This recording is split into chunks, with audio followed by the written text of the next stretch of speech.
A maioria das pessoas entende o karma como um balancete de boas e más ações, de virtudes e pecados, um mecanismo implacável que decreta que não podemos fugir das consequências dos nossos atos. Mas, na verdade, karma não tem nada a ver com recompensa e punição. Significa simplesmente ação, sua responsabilidade. Não se trata de um sistema externo de crime e castigo, e sim de um ciclo interno que você mesmo cria. O acúmulo de karma é determinado pela sua intenção e pela forma como você responde aos acontecimentos. Com o tempo, alguns padrões de comportamento se cristalizam e você acaba agindo no automático, achando que não tem controle sobre a própria vida. Sadhguru ajuda você a ocupar outra vez o banco do motorista, a deixar de ser um mero passageiro amedrontado e se transformar no confiante condutor do próprio destino. Ao viver com consciência e habitar completamente o momento presente, você será capaz de se livrar desse ciclo. Você verá que o karma pode. Shankaran Pillai comprou um barco por 10 milhões de dólares, um luxuosíssimo iate de 40 pés. E decidiu levar a nova esposa porto-riquenha num cruzeiro romântico pelo oceano. No caminho, o infortúnio os atingiu. O iate bateu num rochedo e naufragou. Enquanto o barco novinho em folha afundava no oceano, Shankaran Pillai e a esposa conseguiram se safar. Eles nadaram para salvar a própria vida e, finalmente, chegaram à praia de uma ilhota próxima, uma faixa de terra arenosa no meio do nada, completamente desprovida de vegetação. Shankaran Pillai e a esposa tinham algumas latas de comida. Sabiam que só durariam poucos dias. Estavam encalacrados. Sem se perturbar, Shankaran Pillai se acomodou numa postura de yoga e assumiu uma expressão serena e espiritualizada. O temperamento da mulher, no entanto, era um pouco mais volátil.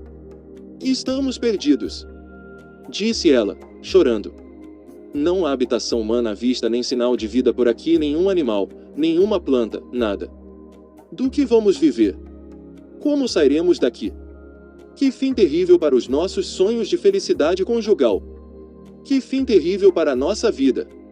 Shankaran Pillai continuou sentado na postura de yoga, imperturbável. A mulher estava perplexa. Como consegue ficar sentado assim? Não percebe que estamos condenados? Não vê que vamos morrer? Shankaran Pillai a olhou com calma compaixão. "Querida, não se angustie", disse ele. "O que não lhe contei antes do casamento é que tenho um passado.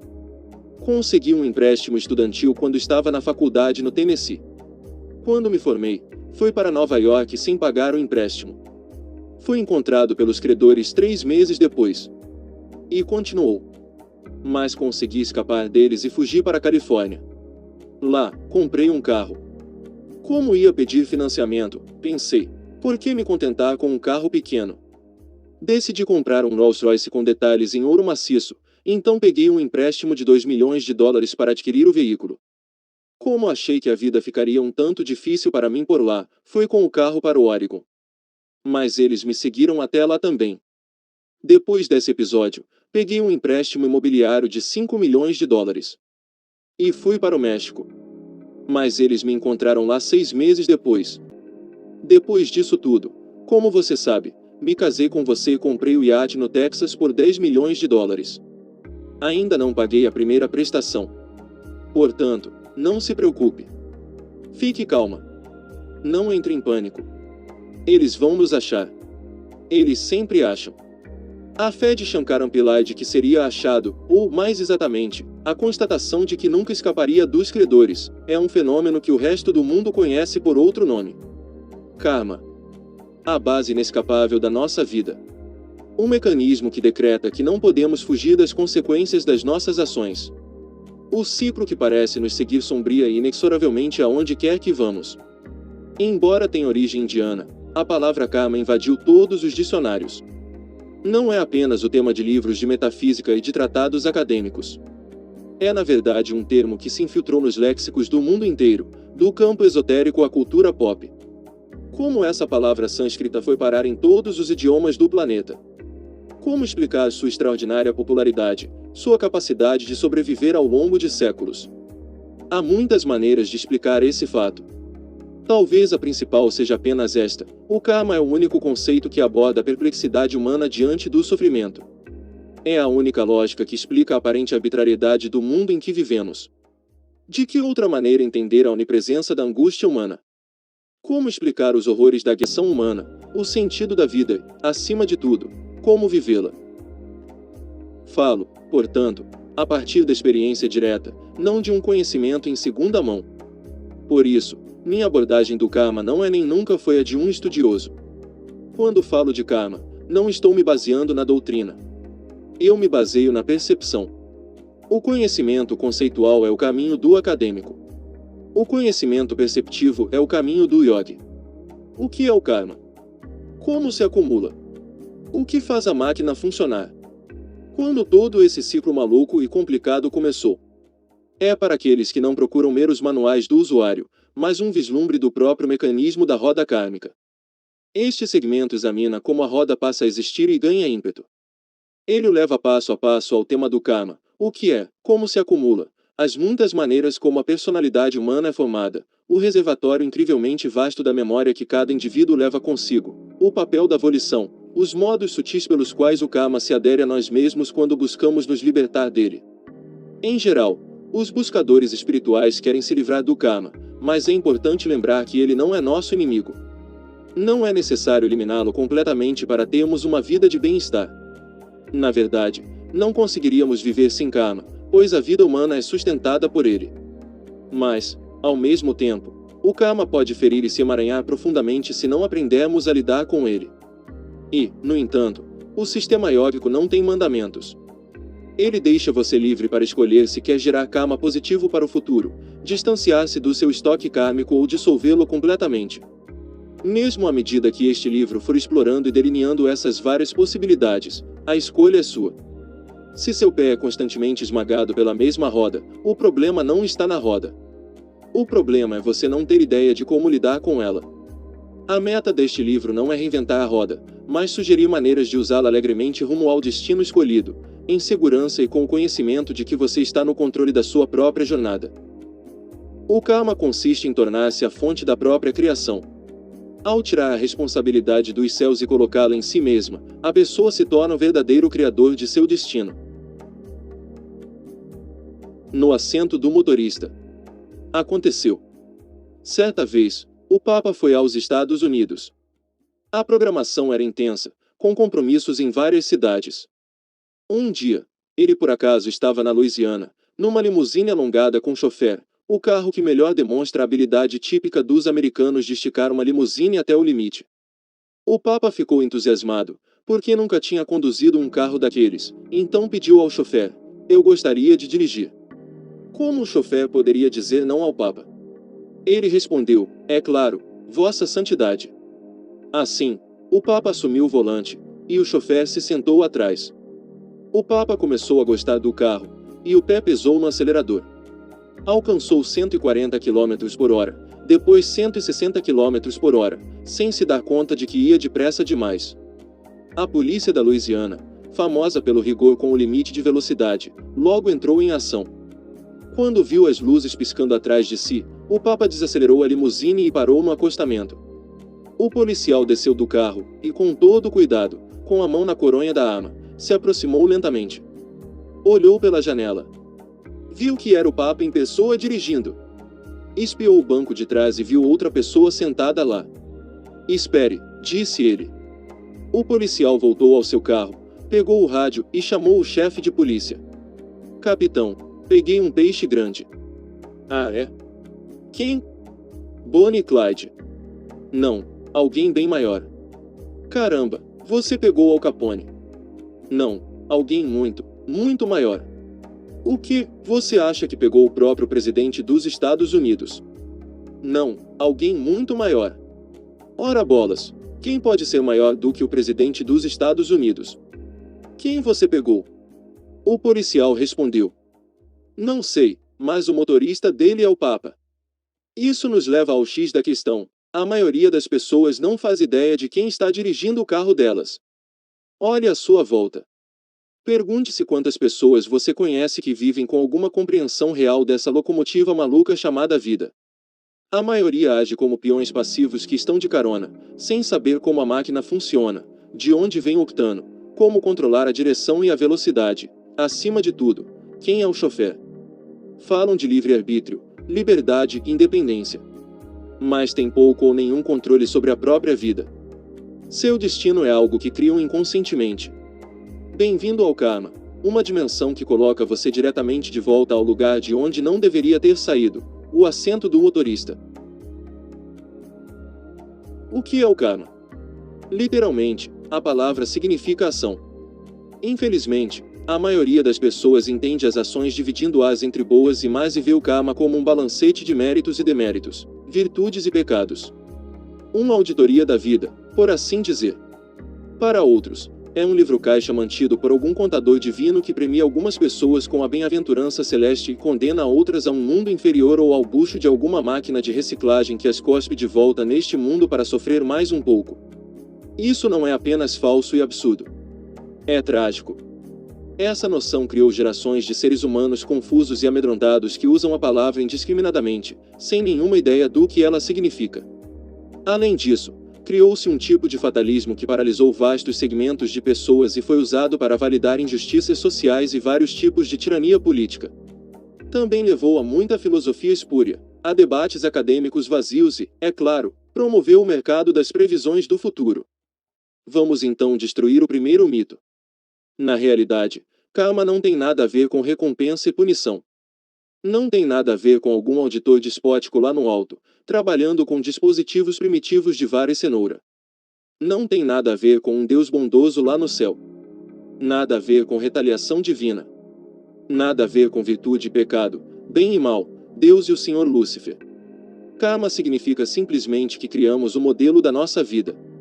Significa que somos os criadores da nossa própria sorte. Quando dizemos, este é meu karma, na verdade estamos dizendo sou responsável pela minha vida. O karma consiste em tornar-se a fonte da própria criação. Ao tirar a responsabilidade dos céus e colocá-la em si mesma, a pessoa se torna a verdadeira criadora de seu destino. O karma é a base natural de toda a existência. Não é uma lei imposta de cima. Ele não nos permite terceirizar a responsabilidade nem culpar nossos pais e professores, o país, os políticos, os deuses, nossa sina. Ele torna cada um de nós diretamente responsável pelo nosso próprio destino, e, acima de tudo, pela natureza da nossa experiência de vida. Portanto, a única pergunta relevante aqui é: você está preparado para o karma? Está preparado para conhecer uma dimensão tão empoderadora que lhe diz que você é plenamente capaz de tomar nas próprias mãos as rédeas da sua vida? Sua experiência da viagem nunca mais será a mesma. Mas é importante lembrar uma coisa. O karma não é uma doutrina. Você não ganha um biscoito ao se inscrever nem recebe uma nota ruim se não acreditar nele. O karma não é um credo, uma escritura, uma ideologia, uma filosofia ou uma teoria. É simplesmente o jeito como as coisas são. É um mecanismo existencial. Como o Sol, funciona quer você reconheça ou não a sua existência, quer você o venere ou ignore. Ele não está atrás de um fã-clube. O karma simplesmente faz com que você deixe de ser o passageiro apavorado no banco de trás e se torne um motorista confiante, encarregado do volante, navegando com alegria pela rota do seu próprio destino. O ciclo kármico.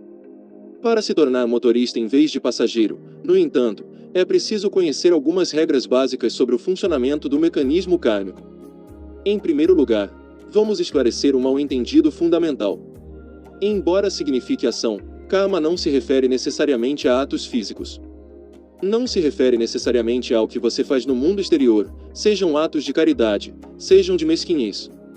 Karma é ação em 3 níveis: corpo, mente e energia. Tudo o que você fizer nesses 3 níveis deixa um certo resíduo ou impressão em você. O que isso significa? É bastante simples. Seus 5 sentidos coletam dados do mundo exterior a cada momento de sua vida. Você é literalmente bombardeado por estímulos a todo instante. Com o tempo, esse volume enorme de impressões sensoriais começa a assumir um certo padrão distinto dentro de você.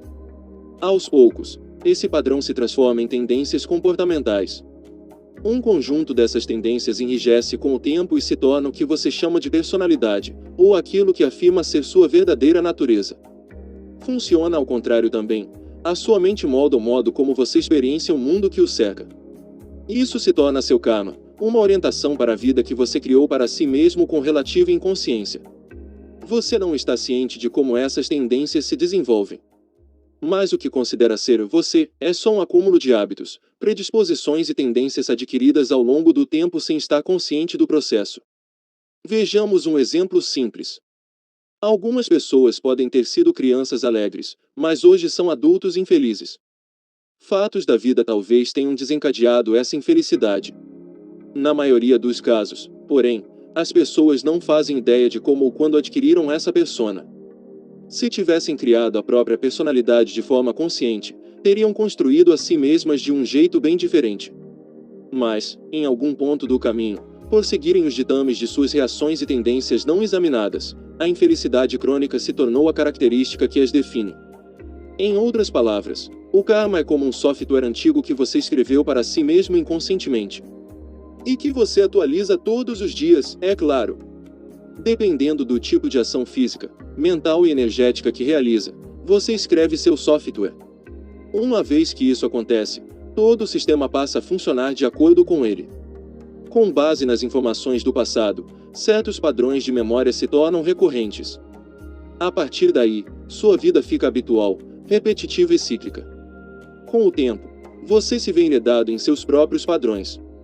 Como acontece com tantas pessoas, é provável que você não saiba por que determinadas situações se repetem na sua vida interior e exterior. Isso acontece porque esses padrões são inconscientes. Com o passar do tempo, você se transforma numa marionete de seu passado acumulado. A vida de muita gente, por exemplo, é dominada pelo abuso de comida ou de drogas. A dependência química certamente desempenha um papel aqui, mas o principal problema é que essas pessoas estabeleceram um padrão recorrente na própria vida. Por mais que tentem sair dele, acabam caindo de volta na armadilha. Quando o software kármico não é conscientemente reescrito, a regularidade do padrão faz parecer que ele é imposto de fora, e não iniciado de dentro. Mas esse software não é uma sina a ser suportada. Ele pode ser reescrito, abandonado ou afastado, como veremos mais adiante. O mecanismo kármico é incessante. Toda flutuação mental dentro de você cria uma reação química que provoca uma sensação física. Essa sensação, por sua vez, reforça a reação química, que então fortalece a flutuação mental. Com o tempo, seu próprio aspecto químico é determinado por uma série de reações inconscientes a estímulos mentais e sensoriais. Agora, ao simplesmente pensar em algo que o entusiasma, você pode realmente experimentar determinadas sensações no corpo. Isso pode ser verificado empiricamente. Hoje sabemos que o ser humano é um organismo psicossomático, que tudo o que acontece na mente é imediatamente gravado no corpo como um processo químico. Quando você pensar em montanhas, por exemplo, sua química reagirá de um jeito, quando pensar em tigres, reagirá de outro. Assim, para cada minúscula flutuação mental, há um certo tipo de reação química e sensação. Talvez você nem tenha consciência disso, a menos que as sensações se tornem agudas.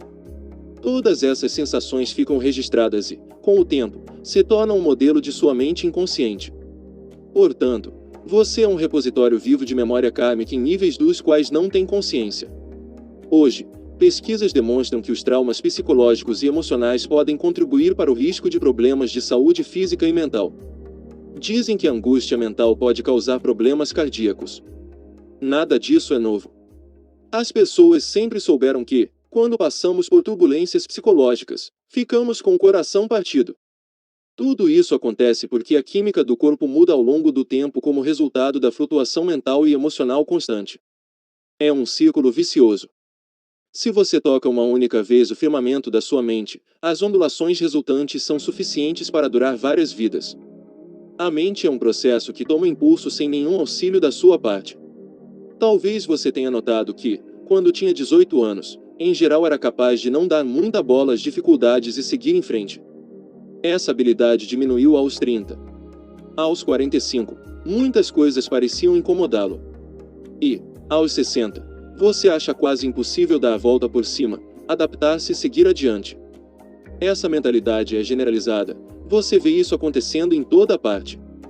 Com 18 anos, as pessoas costumam se sentir ansiosas em relação ao futuro. Com 70, mesmo com quase toda a vida atrás de si, elas ainda se preocupam. Tornaram-se tão habituadas a isso que se preocupam sem razão nenhuma. Isso ocorre porque o ciclo que vai da flutuação mental à reação química e à sensação, que, por sua vez, produz uma reação química que leva de novo a uma flutuação mental, tomou ímpeto. Com o tempo, isso causa um impacto cumulativo sobre a memória genética e celular, assim como sobre o sistema energético. A mente inconsciente, portanto, é uma imensa biblioteca de memória kármica. Você acharia essa informação muito útil se a estivesse abordando conscientemente. O problema é que ela se manifesta o tempo todo sem a sua permissão. Você se sente um verdadeiro caos porque está o tempo todo tocando aleatoriamente seu teclado psicológico. Pense num CD com músicas gravadas. O disco é como seu corpo, seja físico, mental ou energético. A música é análoga à impressão registrada no seu corpo. Só que, agora, a música é apenas uma pequena impressão num disco compacto. Mas, quando põe um CD para tocar, você não experiencia o disco, você experiencia a música. Com o karma é a mesma coisa. Você não experiencia ativamente seu corpo energético, mental ou físico. Você só escuta a música. E não pode pará-la. Você vivencia suas marcas e impressões kármicas o tempo todo. E não pode detê-las. O tédio e a tirania do karma. O nível em que a compulsividade do karma opera pode surpreendê-lo. Quando você entra num auditório ou sala de conferências, o assento que escolhe parece ser uma decisão tomada livremente. Mas muitas vezes há algum nível de compulsão kármica envolvido. Se comparecer à mesma sala de conferência ou auditório nos 5 dias seguintes, você poderá notar que provavelmente vai se sentar no mesmo lugar todos os dias. Muitos anos atrás, quando eu estava treinando professores para difundir meu programa de engenharia interior em diversos lugares, os novos instrutores costumavam perguntar: Sadhguru, que tipo de indagações os alunos costumam fazer? O que podemos esperar e como lidar com elas? Então fiz para eles um gráfico com o formato da sala e disse: vejam, se uma pessoa vier e se sentar aqui, esse é o tipo de pergunta que vai fazer. Se o participante se sentar ali, é isso que vai perguntar. Agora, é claro que havia exceções. Quem chegasse atrasado poderia escolher um lugar com base apenas nos assentos disponíveis. Mas, 90% das vezes, aconteceu exatamente como eu disse. O karma é previsível assim. Portanto, o karma não é um sistema externo de crime e castigo. É um ciclo interior gerado por você. Esses padrões não oprimem você de fora para dentro, mas de dentro para fora. Lá fora, pode até ser um novo dia. Talvez você tenha um novo emprego, um novo lar, um novo parceiro na vida, um novo bebê. Pode até mesmo estar num novo país. Mas, internamente, está experienciando os mesmos ciclos, as mesmas oscilações internas, as mesmas mudanças de comportamento, as mesmas reações mentais, as mesmas tendências psicológicas. Tudo mudou, exceto a sua experiência. Você pode continuar mudando o ambiente externo, mas nada vai dar certo, porque você não descobriu como mudar seu karma. Parece existir outra coisa controlando você. Parece que é outra pessoa que está dirigindo o seu carro. Para todas as outras criaturas deste planeta, as dificuldades são essencialmente físicas. Quando comem bem, elas estão bem. Mas os seres humanos são diferentes. Para os humanos, quando a barriga está vazia, há apenas um problema, mas, quando a barriga está cheia, há uma centena de problemas. Você pode falar em liberdade, mas fica embelezando as próprias limitações o tempo todo, sem ter a menor consciência disso. Mesmo quando exalta o valor da independência, tudo em você, não só sua aparência e o jeito como se sente ou pensa, mas até o modo como se senta, anda ou para em pé, é determinado pelos seus padrões do passado. Não esqueça que, além de inconsciente e compulsivo, o karma também é profundamente cíclico. As informações kármicas dentro de seu sistema estão codificadas em diferentes tipos de ciclos. O maior deles é o ciclo solar, porque tudo que é animado ou inanimado neste sistema solar é profundamente influenciado pelo Sol. Nosso planeta não é exceção. O ciclo solar é um período de 4.356 dias, cerca de 12 anos. Quem vive de acordo com o ciclo solar leva uma vida de muita saúde, bem-estar, alinhamento e mínimo atrito. À medida que a duração do ciclo kármico diminui, a vida vai ficando cada vez mais desequilibrada. Quando a sua vida funciona em ciclos de 3 ou 6 meses, você está num estado grave de desequilíbrio psicológico. As mesmas reviravoltas interiores ou situações da vida vão se repetir de tantos em tantos meses. Quando a sua vida é determinada por um ciclo de 28 dias, o ciclo lunar, que também é o mais curto, você pode ser considerado perturbado ou psicótico. A palavra lunático, como se sabe, vem da palavra lunar, e não é à toa. No entanto, é preciso lembrar que o ciclo kármico não tem nada a ver com o ciclo reprodutivo do corpo feminino. Agora, se não rompermos esses padrões internos e externos, nada de novo vai acontecer. Talvez você tenha notado que, quanto mais sucesso alcança, mais frustrado fica, porque em algum ponto inconsciente percebe que simplesmente está andando em círculos. Você pode até ter aprendido a percorrer o ciclo, mas não está livre dele. Com as práticas do yoga, a pretensão é avançar rumo ao ciclo solar para garantir equilíbrio e estabilidade. Talvez você não seja capaz de mudar as ações do passado e o karma mental e emocional que acumulou, mas não continue escorregando em ciclos curtos. Você não veste mais o karma como uma roupa justa, você aprende a usá-lo com folga. Você o mantém à distância. O problema é que as pessoas não percebem até que ponto o karma é tenaz. Você pode sofrer um acidente e morrer, mas seu karma não será destruído. Pode quebrar a cabeça e espalhar os miolos, mas o karma continuará. Isso mostra quão resiliente, incansável e sutil é o mecanismo kármico. E é por isso que, em geral, libertar-se do ciclo parece uma possibilidade tão remota. A tradição do yoga nos diz que, além do corpo físico, Annamaya Kosha, cada ser humano tem um corpo mental, Manomaya Kosha, e um corpo energético, Pranamaya Kosha. Além disso, também tem corpos mais sutis, conhecidos como corpo etéreo, Vijnanamaya Kosha, e corpo de bem-aventurança, Anandamaya Kosha. Mas o acúmulo de karma acontece essencialmente no nível dos três primeiros corpos, físico, mental e energético. Portanto, mesmo que destrua a mente e o corpo, sua energia de vida continuará a carregar a impressão kármica, como o disco rígido de um computador. Os sistemas de backup são tão eficientes que, mesmo que perca o corpo ou a mente, nem assim você perde seu karma. No entanto, não importa o volume de karma que você tenha. No momento em que começa a pisar nas dimensões mais sutis dos corpos etéreo e de bem-aventurança, seu karma já não pode tocá-lo. A lei de causa e efeito só funciona nos níveis físico, mental e energético. Para além disso, não tem qualquer impacto. No momento em que começa a ter um gostinho do divino, por assim dizer, seu karma já não tem nenhum domínio sobre você. Exploraremos isso mais extensamente na segunda parte deste livro. Houve um tempo em que os seres humanos escreviam em placas de pedra. Das placas de pedra passamos às folhas, depois aos livros. Dos livros, passamos às fitas cassete e aos CDs. Agora chegamos à era do microchip. O que podia ser armazenado em 1 milhão de placas de pedra está agora codificado no menor pontinho imaginável. Não vai demorar para a tecnologia dar um jeito de armazenar informações em energia pura. Talvez isso ainda não tenha se manifestado na tecnologia moderna, mas acabará acontecendo. Digo isso não por algum conhecimento tecnológico, mas porque sei como o mecanismo interior funciona.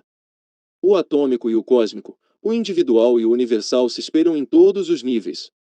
Neste momento, a mesma eletricidade que alimenta sua lâmpada se torna luz, a mesma eletricidade que alimenta seu ar-condicionado se torna ar frio, a mesma eletricidade que alimenta o microfone se torna som amplificado.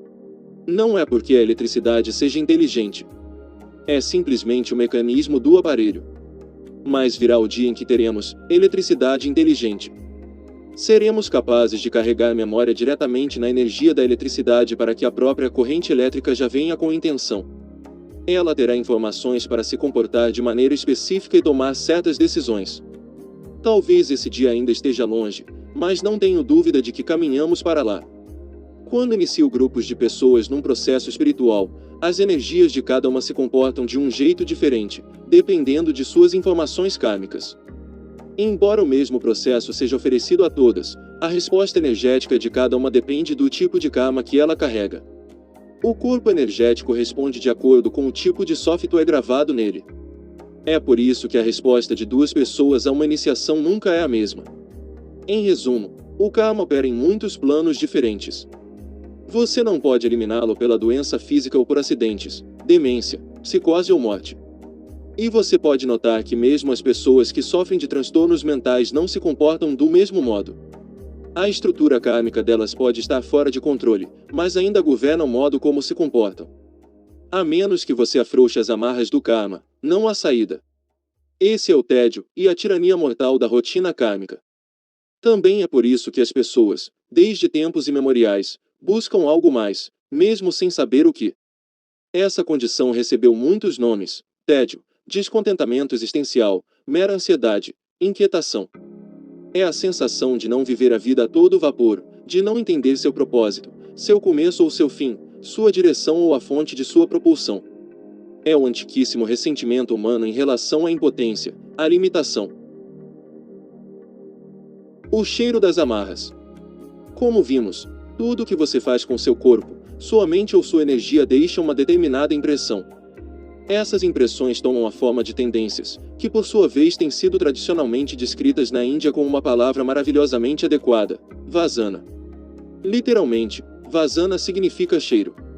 Esse cheiro é gerado por um vasto acúmulo de impressões causadas por suas ações físicas, mentais, emocionais e energéticas. Dependendo do tipo de cheiro que emite, você atrai para si determinados tipos de situação na vida. Pense numa flor. A flor tem um certo tipo de vasana. É essa fragrância que atrai determinados tipos de vida até ela. A flor não se locomove nem tem volição, mas, por causa da sua fragrância, pode ser escolhida para ser adorada no santuário de um templo. Na verdade, graças ao seu vasana, ela ganha acesso a locais onde poucos seres humanos têm permissão de entrar. Não é tão diferente assim com os seres humanos. Nesse caso, a palavra cheiro não significa odor. Não há nenhum julgamento de valor agregado à palavra. Ela simplesmente significa que, ao exalar um tipo específico de vasana, a existência garantirá que você vá parar em determinados lugares em determinadas horas. Ao exalar outro tipo de vasana, a existência garantirá que vá parar em outros lugares. Assim, o que se move em sua direção e também o que se afasta de você são determinados pelo cheiro que você emana. É claro que o seu vasana depende inteiramente do tipo de memória residual ou conteúdo kármico que você carrega. Isso funciona de maneiras sutis.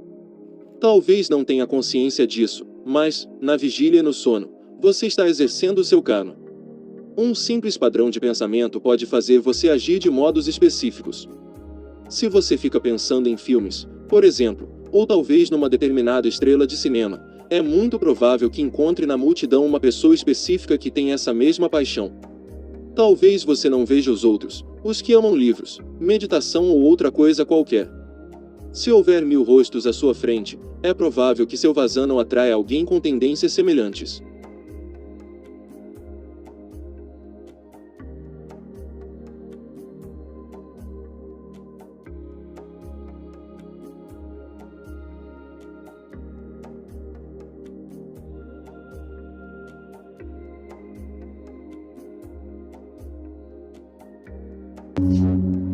Ego, o falso centro.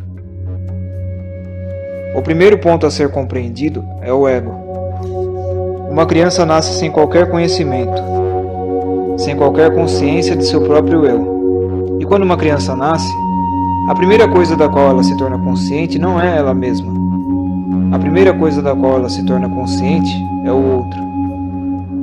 Isso é natural, porque os olhos se abrem para fora, as mãos tocam os outros, os ouvidos escutam os outros, a língua saboreia a comida e o nariz cheira o exterior. Todos esses sentidos abrem-se para fora. O nascimento é isso. Nascimento significa vir a este mundo, o mundo exterior. Assim, quando uma criança nasce, ela nasce neste mundo.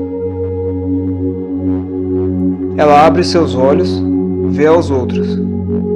O outro significa o tu. Ela primeiro se torna consciente da mãe. Então, pouco a pouco, ela se torna consciente de seu próprio corpo. Este também é o outro, também pertence ao mundo. Ela está com fome e passa a sentir o corpo. Quando sua necessidade é satisfeita, ela esquece o corpo.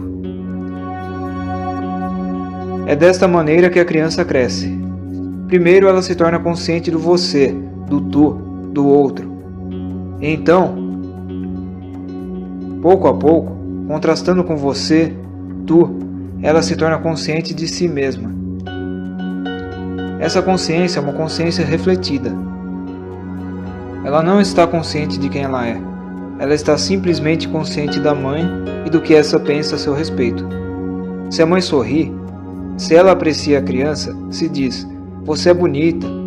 Se ela a abraça e a beija, a criança sente-se bem a respeito de si mesma.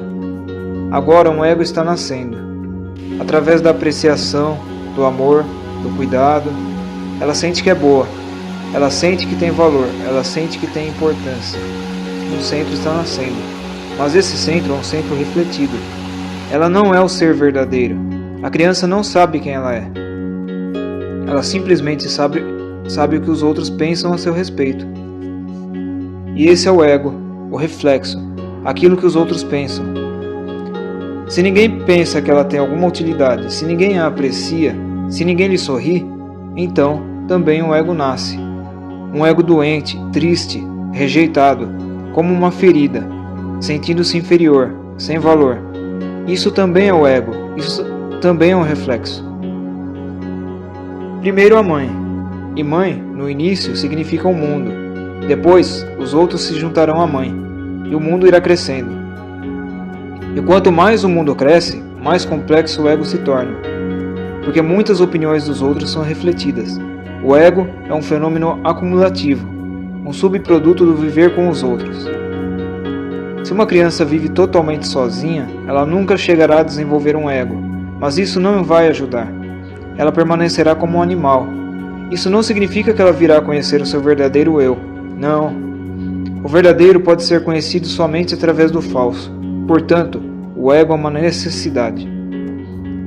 Temos que passar por ele. Ela é uma disciplina. O verdadeiro pode ser conhecido somente através da ilusão. Você não pode conhecer a verdade diretamente. Primeiro você tem que conhecer aquilo que não é verdadeiro. Primeiro você tem que encontrar o falso. Através desse encontro, você se torna capaz de conhecer a verdade. Se você conhece o falso como falso, a verdade nascerá em você.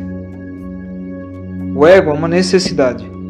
É uma necessidade social. É um subproduto social. A sociedade significa tudo o que está ao seu redor. Não você, mas tudo aquilo que o rodeia. Tudo, menos você, é a sociedade. E todos refletem. Você irá para a escola e o professor refletirá quem você é. Você fará amizade com outras crianças e elas refletirão quem você é.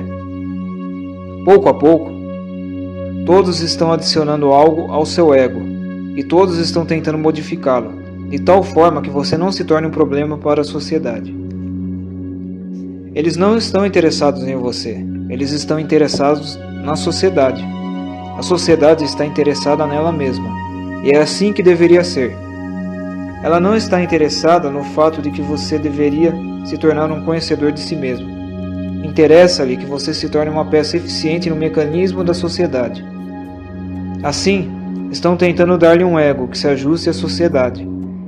Ensinam-lhe a moralidade. Moralidade significa dar-lhe um ego que se ajustará à sociedade. Se você for imoral, você será sempre um desajustado em um lugar ou outro. É por isso que colocamos os criminosos nas prisões. Não que eles tenham feito alguma coisa errada. Não que ao colocá-los nas prisões iremos melhorá-los. Não. Eles simplesmente não se ajustam. Eles criam problemas. Eles têm certos tipos de egos que a sociedade não aprova. Se a sociedade aprova, tudo está bem. Um homem mata alguém, ele é um assassino. E o mesmo homem, durante a guerra, mata milhares e torna-se um grande herói.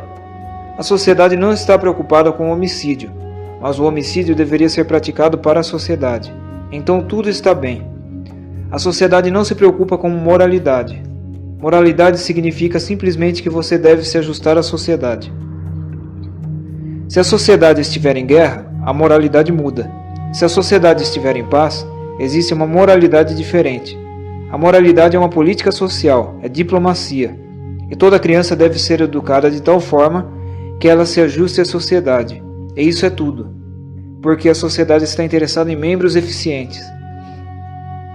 A sociedade não está interessada no fato de que você deveria chegar ao autoconhecimento.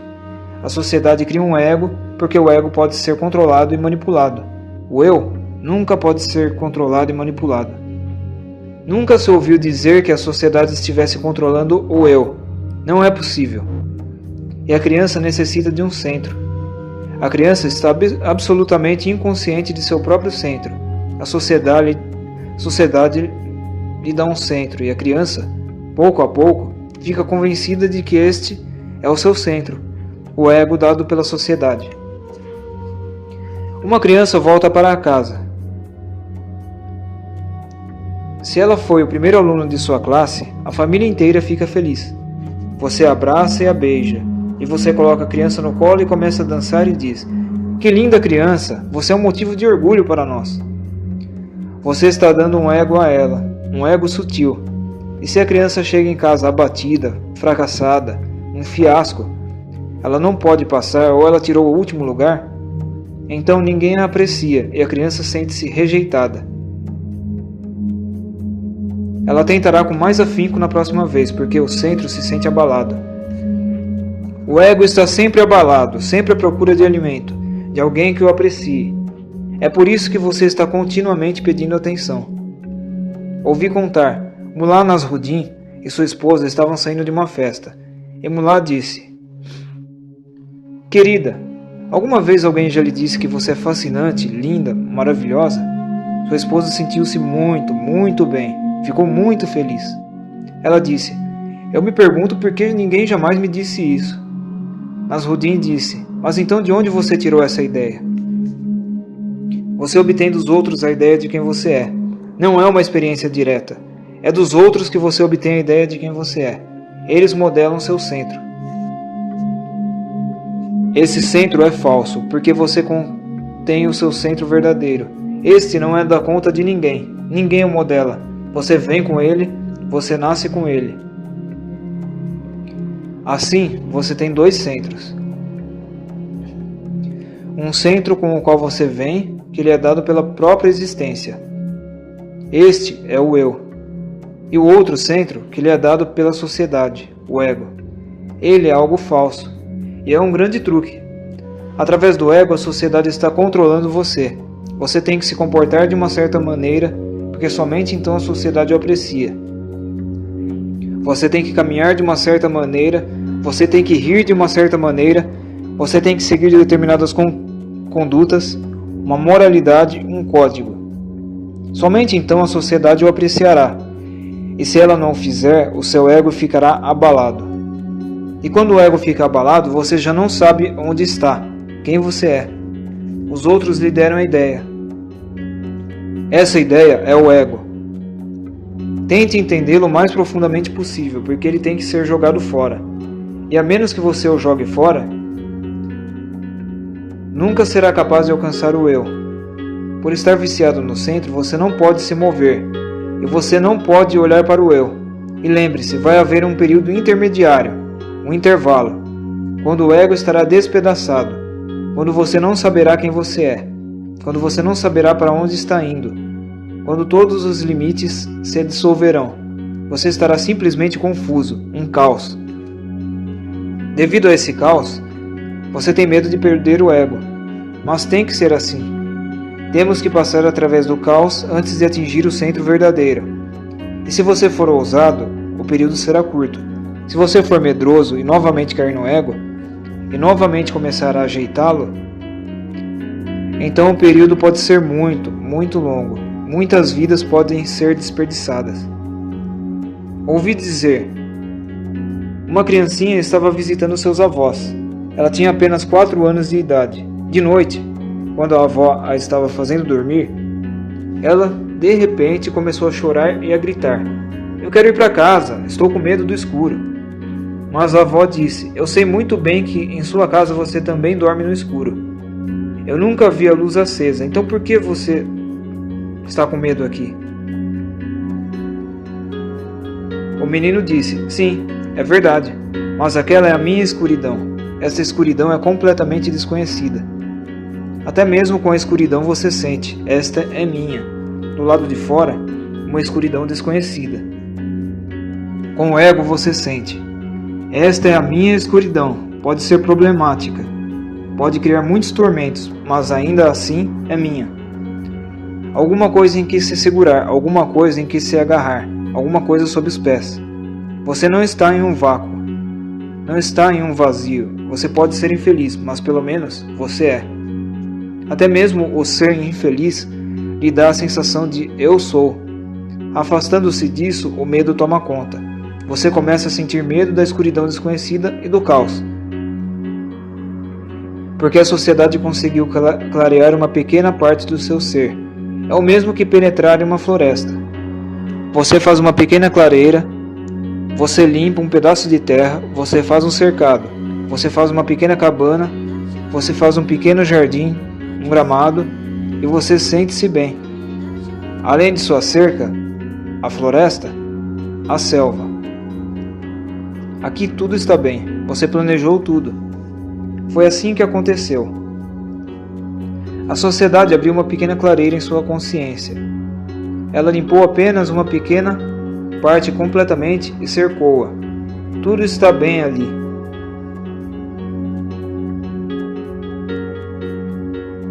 Todas as suas universidades estão fazendo isso. Toda a cultura e todo o condicionamento visam apenas limpar uma parte para que você possa se sentir em casa ali. Então você passa a sentir medo. Além da cerca existe perigo. Além da cerca você é, tal como dentro da cerca você é. E sua mente consciente é apenas uma parte, 1/10 de todo o seu ser. 9/10 estão aguardando no escuro, e dentro desses 9/10, em algum lugar, o seu centro verdadeiro está oculto. Precisamos ser ousados, corajosos, precisamos dar um passo para o desconhecido. Por um certo tempo, todos os limites ficarão perdidos. Por um certo tempo, você vai sentir-se atordoado. Por um certo tempo, você vai sentir-se muito amedrontado e abalado, como se tivesse havido um terremoto.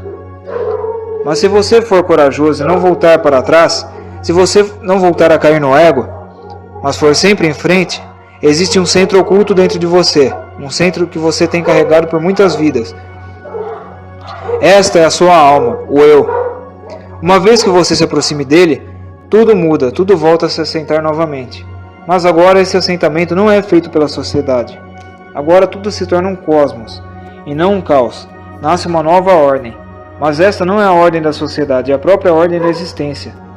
É o que Buda chama de Dharma, Lao Tse chama de Tao, Heráclito chama de Logos. Não é feita pelo homem, é a própria ordem da existência. Então, de repente, tudo volta a ficar belo, e pela primeira vez, realmente belo. Porque as coisas feitas pelo homem não podem ser belas. No máximo você pode esconder a feiura delas, isso é tudo. Você pode enfeitá-las, mas elas nunca podem ser belas. A diferença é a mesma que existe entre uma flor verdadeira e uma flor de plástico ou de papel. O ego é uma flor de plástico, morta. Não é uma flor, apenas parece com uma flor. Até mesmo linguisticamente, chamá-la de flor está errado, porque uma flor é algo que floresce. E essa coisa de plástico é apenas uma coisa, e não um florescer. Ela está morta, não há vida nela. Você tem um centro que floresce dentro de você. Por isso os hindus o chamam de lótus, é um florescer. Chamam-no de o lótus das 1000 pétalas. 1000 significa infinitas pétalas. O centro floresce continuamente, nunca para, nunca morre. Mas você está satisfeito com um ego de plástico. Existem algumas razões para que você esteja satisfeito. Com uma coisa morta existem muitas vantagens. Uma é que a coisa morta nunca morre, não pode, nunca esteve viva. Assim você pode ter flores de plástico e de certa forma elas são boas. Elas são permanentes, não são eternas, mas são permanentes. A flor verdadeira, a flor que está lá fora no jardim, é eterna, mas não é permanente. E o eterno tem uma maneira própria de ser eterno. A maneira do eterno é nascer muitas e muitas vezes e morrer. Através da morte, o eterno se renova, rejuvenesce. Para nós, parece que a flor morreu. Ela nunca morre, ela simplesmente troca de corpo. Assim está sempre fresca. Ela deixa o velho corpo e entra em um corpo novo. Ela floresce em algum outro lugar. Nunca deixa de estar florescendo. Mas não podemos ver a continuidade porque a continuidade é invisível. Vemos somente uma flor. outra flor. Nunca vemos a continuidade. Trata-se da mesma flor que floresceu ontem. Trata-se do mesmo sol, mas em um traje diferente. O ego tem uma certa qualidade, ele está morto, é de plástico. E é muito fácil obtê-lo, porque os outros o dão a você. Você não o precisa procurar, a busca não é necessária para ele. Por isso, a menos que você se torne um buscador à procura do desconhecido, você ainda não terá se tornado um indivíduo. Você é simplesmente uma parte da multidão. Você é apenas uma turba. Quando você não tem um centro autêntico, como você pode ser um indivíduo? O ego não é individual. O ego é um fenômeno social. Ele é a sociedade, não é você. Mas ele lhe dá um papel na sociedade, uma posição na sociedade. E se você ficar satisfeito com ele, você perderá toda a oportunidade de encontrar o eu. E por isso você é tão infeliz. Com uma vida de plástico, como você pode ser feliz? Com uma vida falsa, como você pode ser estático e bem-aventurado? E esse ego cria muitos tormentos, milhões deles. Você não pode ver porque se trata da sua escuridão. Você está em harmonia com ela. Você nunca reparou que todos os tipos de tormentos acontecem através do ego? Ele não pode tornar abençoado. Ele pode somente torná-lo infeliz. O ego é o inferno. Sempre que você estiver sofrendo, tente simplesmente observar e analisar, e você descobrirá que, em algum lugar, o ego é a causa do sofrimento, e o ego continua encontrando motivos para sofrer. Uma vez, eu estava hospedado na casa de Mullah Nasruddin. A esposa estava dizendo coisas muito desagradáveis a respeito de Mullah Nasruddin. Com muita raiva, aspereza, agressividade, muito violenta, a ponto de explodir. E Mullah Nasruddin estava apenas sentado em silêncio, ouvindo. Então, de repente, ela se voltou para ele e disse: "Então, mais uma vez você está discutindo comigo?" Mullah disse: "Mas eu não disse uma única palavra." A esposa replicou: "Sei disso, mas você está ouvindo muito agressivamente. Você é um egoísta, como todos são. Alguns são muito grosseiros, evidentes, e estes não são tão difíceis. Outros são muito sutis, profundos, e estes são os verdadeiros problemas." O ego entra em conflito com outros continuamente, porque cada ego está extremamente inseguro de si mesmo. Tem que estar, ele é uma coisa falsa. Quando você nada tem nas mãos, mas acredita ter algo, então haverá um problema.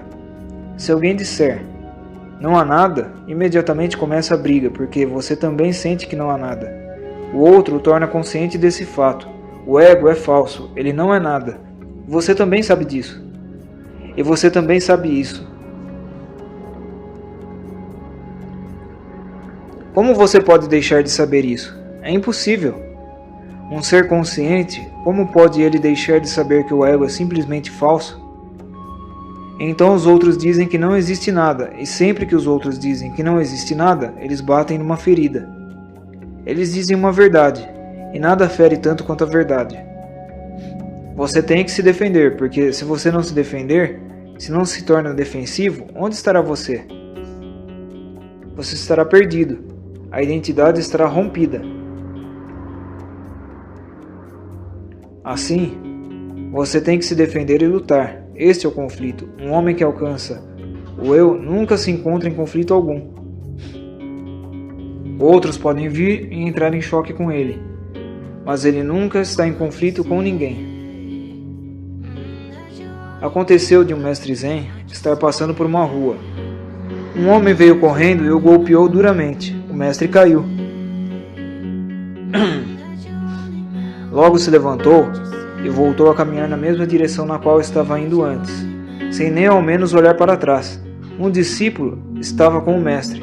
Ele ficou simplesmente chocado. Ele disse: "Quem é esse homem? O que significa isso?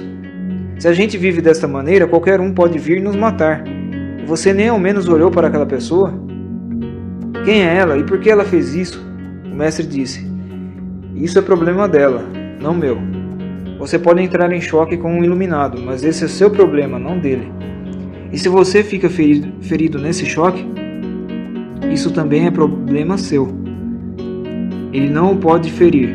É como bater contra uma parede, você ficará machucado. Mas a parede não o machucou.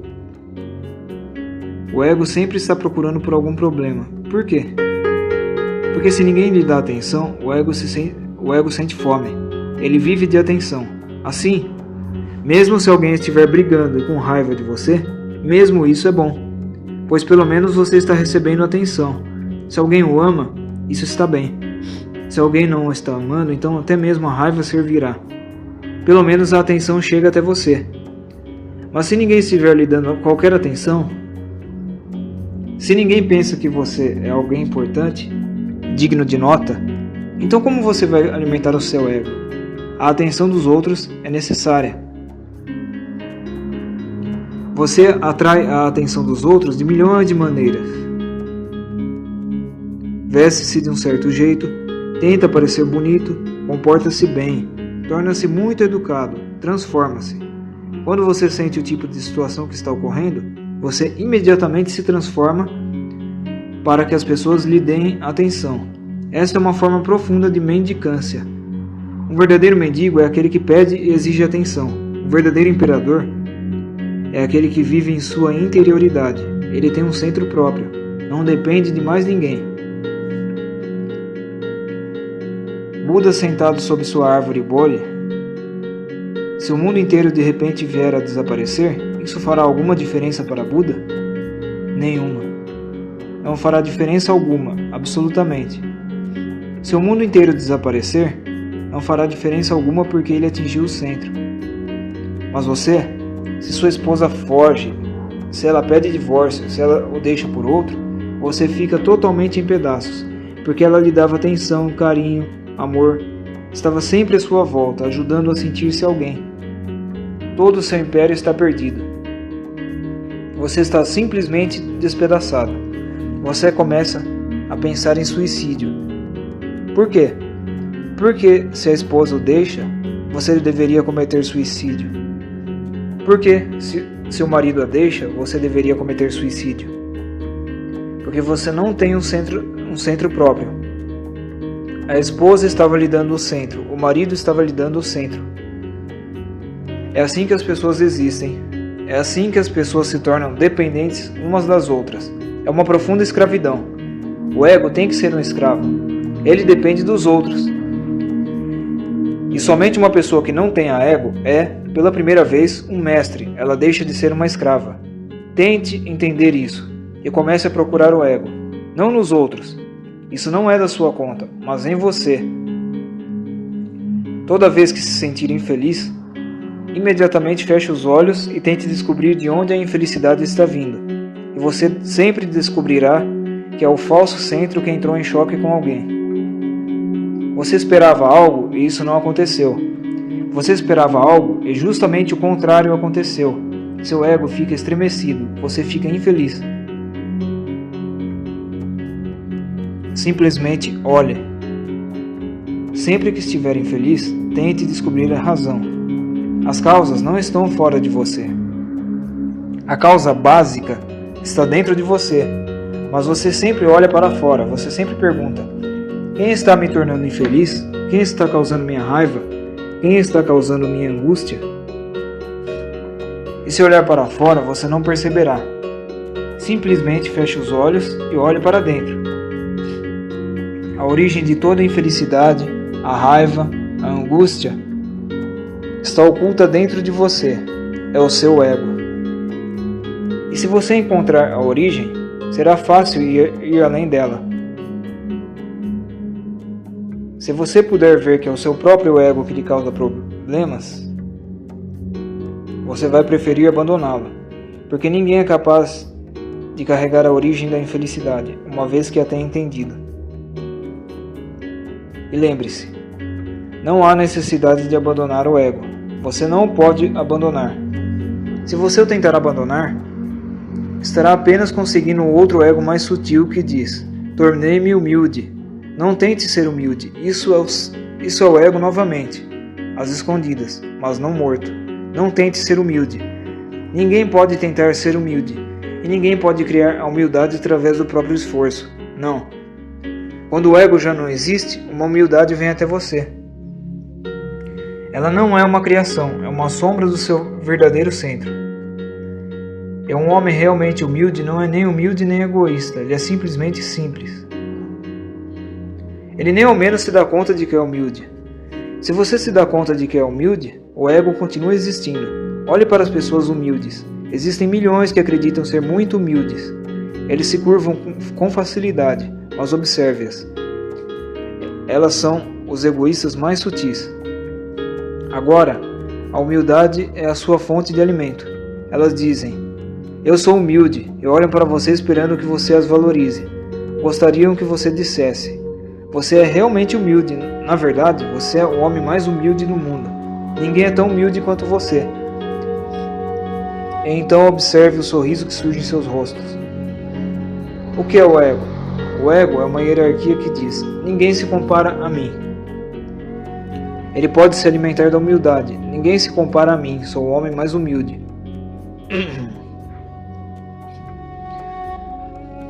Aconteceu certa vez.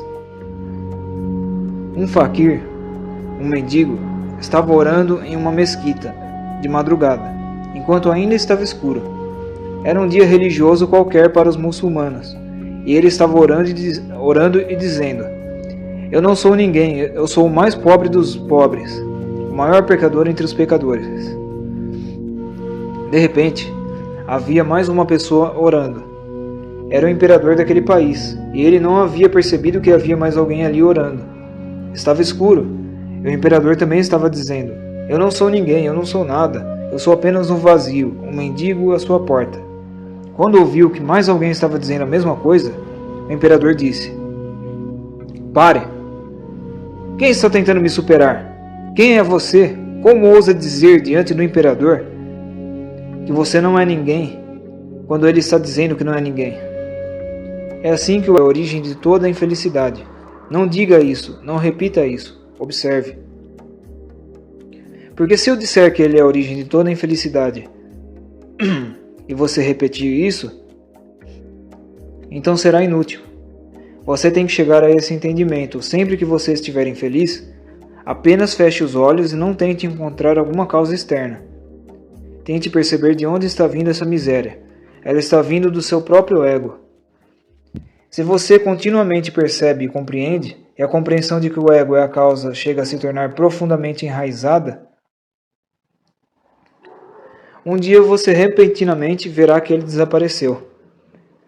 Ninguém o abandona, ninguém o pode abandonar. Você simplesmente vê, ele simplesmente desapareceu, porque a própria compreensão de que o ego é a causa de toda a infelicidade se torna o abandonar. A própria compreensão significa o desaparecimento do ego. E você é tão brilhante em perceber o ego nos outros, qualquer um pode ver o ego do outro.